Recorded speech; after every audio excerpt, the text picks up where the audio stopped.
வணக்கம் நண்பர்களே. ஒரு கணவன் மனைவி இருவருமே ஒரு ஹோட்டலுக்கு சாப்பிட போகிறாங்க ஐஸ்கிரீம் சாப்பிட்றதுக்காக. அங்கே போனதுக்கப்புறம் ஐஸ்கிரீமை ஆர்டர் பண்ணுறாங்க. அப்போது அங்கே நடக்கிற ஒரு உரையாடலை தான் ஒருத்தர் ஃபேஸ்புக்கில் பதிவிட்டிருந்தார். உண்மையிலுமே அது படிக்கும்போது ஒரு சுவாரஸ்யமாக இருந்துச்சு, கண்ணில் கண்ணீரும் வந்துருச்சு அப்படின்னே சொல்லலாம். நீங்கள் இந்த பதிவை முழுசாக கேளுங்க.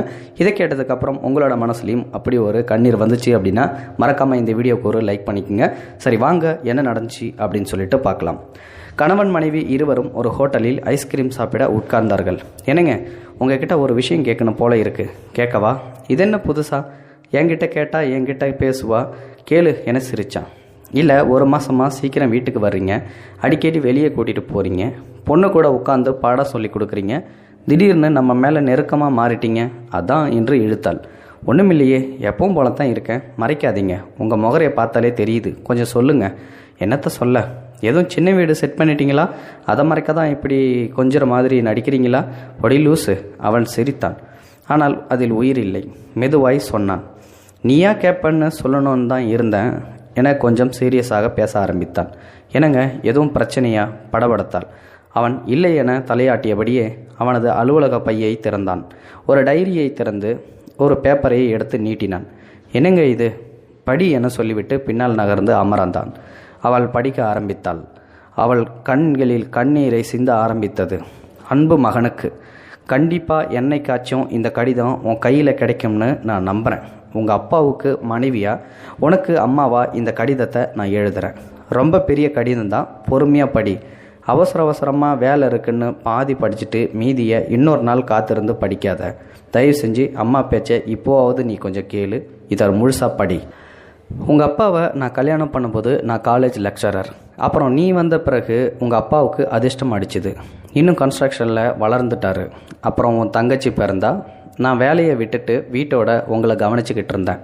உனக்கு தான் தெரியுமே அப்பா எப்படி பிஸின்னு. கல்யாணம் ஆன ஒரு வருஷம்தான் கனவு வாழ்க்கை, அப்புறம் எல்லாமே காத்திருந்த வாழ்க்கை தான். உங்கள் அப்பாவுக்கு காத்துக்கிட்டு இருந்தேன். அவரோட உருவாக்க நினச்ச ஆடம்பர வாழ்க்கைக்காக உழைச்சிக்கிட்டே இருந்தார். நீங்கள் 2 பேரும் தான் எனக்கு துணை. நாம் 2 பேரும் தான் விளையாடுவோம். அப்புறம் நீங்கள் ஸ்கூலுக்கு போக ஆரம்பிச்சிங்க. உங்களுக்காக நான் காத்துக்கிட்டு இருப்பேன். ஸ்கூல் விட்டுட்டு வந்ததும் கதையாக நீங்கள் சொல்லுவீங்க.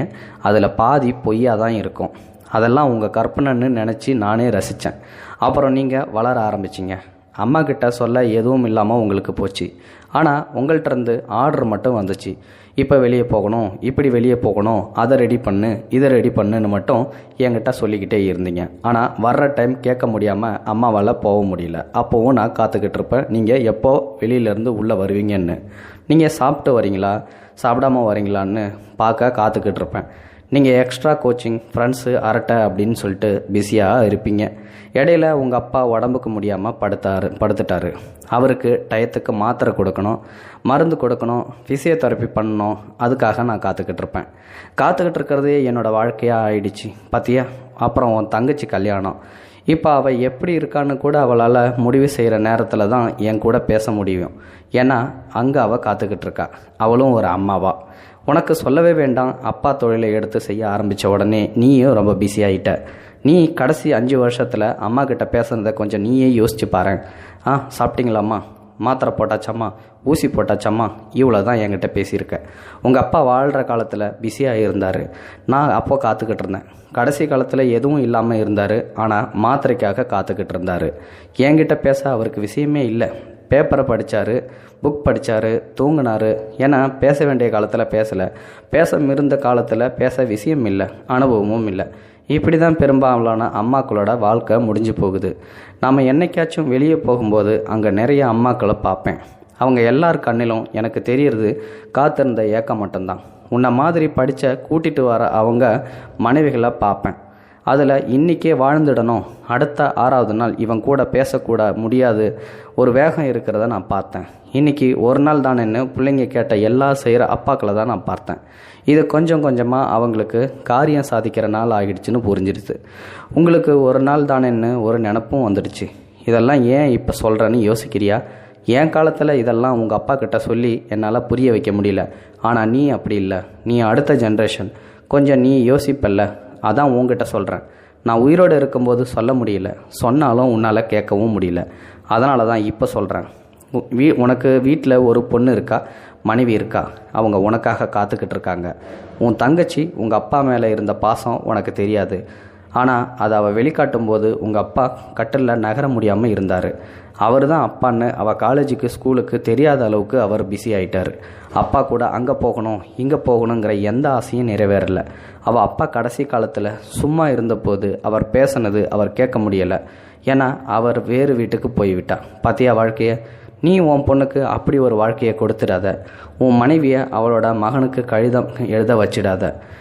இன்றைக்கி 3 வேளை சாப்பிட சம்பாதிச்சிட்ட, நாளைக்கு 3 வேளைக்கும் உனக்கு பிரச்சனை இல்லை. இன்னும் சொல்லப்போனால் நீ இப்போ உழைக்கிறது உன்னோட அடுத்த 10 வருஷம் கழித்து நீ செலவழிக்க போகிறதுக்காக தான். அதை கொஞ்சம் குறைச்சிக்கோ. சீக்கிரம் வீட்டுக்கு வா, பொண்டாட்டிக்கிட்ட பிள்ளைங்கக்கிட்ட பேசு. அவங்களுக்கும் நீ நல்லா இருக்கும்போதே கொஞ்சம் நேரம் கொடு. ஏன்னா அன்புக்காக காத்துட்ருக்கிறதும் ஒருத்தரை காக்க வைக்கிறதும் ஒரு வாழ்க்கையாக செய்வேன்னு நான் நம்புகிறேன். ஏன்னா நீ என்கிட்ட நல்லா பேசின பையன் தானே, அதனால தான். உன் மனைவி மகளை விட்டுடவா போகிற? கடிதத்தை படித்து முடித்தாள் அவனுடைய மனைவி. அவள் கண்ணிலும் கண்ணீர், அவன் கண்ணிலும் கண்ணீர். அவள் முகம் ஒருவித பரபரப்பில் இருந்தது. நிமிர்ந்து அவளை பார்த்தான். 2 மிகப்பெரிய பலூடா ஐஸ்கிரீம் வந்தது. அவள் மெதுவாய் அலைபேசியிலிருந்து அவள் அம்மாவிற்கு ஃபோன் செய்தாள். நான் தான்ம்மா. ஏன் சும்மா பேசக்கூடாதா? என்ன செய்கிற? அப்பா என்ன செய்கிறாரு என பேச ஆரம்பித்து விட்டாள். ஐஸ்கிரீம் கொஞ்சம் கொஞ்சமாய் உருகத் தொடங்கியது. அவன் சிரித்தபடி சாப்பிடத் தொடங்கினான். இனிமே அப்படித்தான். இனி அன்புக்காக காத்திருக்க வேண்டிய அவசியம் இல்லை. ஸோ இந்த பதிவிலிருந்து நிச்சயமாக உங்களுக்கு ஒரு கருத்து தெரிஞ்சிருக்கும்னு நினைக்கிறேன். ஸோ ஒவ்வொரு கணவன் மனைவிக்கு இடையிலையும் இப்படி ஒரு இன்னல்கள் புலம்பல்கள் நடந்துக்கிட்டு தான் இருக்குது. பல மனைவிமார்களும் அம்மாக்களும் தங்கைகளும் அக்காக்களும் இதை வெளியில் சொல்கிறதே கிடையாது. ஏன்னா ஆம்பளைங்க தான் எப்படி உழைக்கணும், முன்னேறணும், அடுத்த ஜென்ரேஷனுக்கு நம்ம சேர்த்து வைக்கணும் அப்படின்னு சொல்லிட்டு அவங்களோட பிஸ்னஸ்லேயே அவங்களோட வாழ்க்கையை போக்கிடுறாங்க.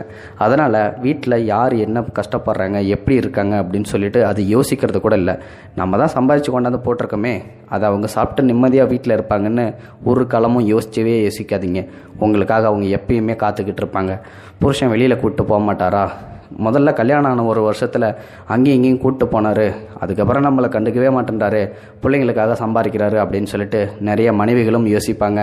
அதே மாதிரி நம்ம பசங்க எங்கேயும் வெளில கூப்பிட்டு போக மாட்டாங்களான்னு சொல்லிட்டு வயசான காலத்தில் நிறையா அம்மா அப்பாக்களும் யோசிப்பாங்க. ஸோ இதை தயவு செஞ்சு ஒரு நிமிஷம் யோசித்து பார்த்துட்டு நீங்களும் உங்கள் அம்மாவுக்காகவும் உங்கள் பிள்ளைங்களுக்காகவும் உங்கள் மனைவிக்காகவும் உங்கள் அப்பாவுக்காகவும் உங்கள் அக்காவுக்காகவும் கண்டிப்பாக ஒரு 5 நிமிடமாவது உட்காந்து யோசிச்சு பாருங்கள். அவங்களுக்காகவும் கொஞ்சம் டைம் ஸ்பெண்ட் பண்ணுங்கள். உங்களோட வாழ்க்கையில் நிச்சயமாக சந்தோஷம் ஒளிரும். இந்த வீடியோ பற்றின கருத்துக்களை மறக்காமல் கமெண்ட் பாக்ஸில் போஸ்ட் பண்ணுங்கள். இந்த வீடியோ பிடிச்சிருந்தால் லைக் பண்ணுங்கள், ஷேர் பண்ணுங்கள். மறக்காமல் நம்ம சேனலை சப்ஸ்கிரைப் பண்ணுங்கள். தேங்க்ஸ் ஃபார் வாட்சிங். இது போன்ற செய்திகளை உடனுக்குடன் நீங்கள் தெரிந்து கொள்ள மறக்காமல் எங்களுடைய சேனலை சப்ஸ்கிரைப் செய்யவும், கூடவே பக்கத்தில் வரும் பெல் ஐக்கானையும் கிளிக் செய்யவும்.